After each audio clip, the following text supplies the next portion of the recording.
అందరికీ మంచి శుభాకాంక్షలు తెలియజేస్తుంది. ఈ రోజు ఈ యొక్క ప్రత్యేకత ఏమిటంటే రాజ్యాంగం అమల్లోకి వచ్చిన రోజు జనవరి 26.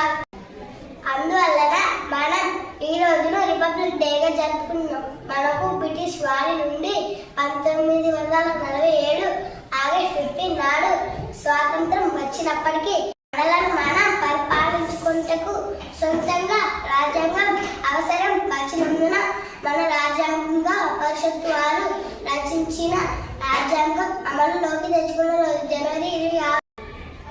అందువలన మనం ఈ రోజును కులాలు మతాలకు అతీతంగా ప్రతి భారతీయులు జరుపుకోవాల్సిన జాతీయ పండుగ. Happy republic day to all.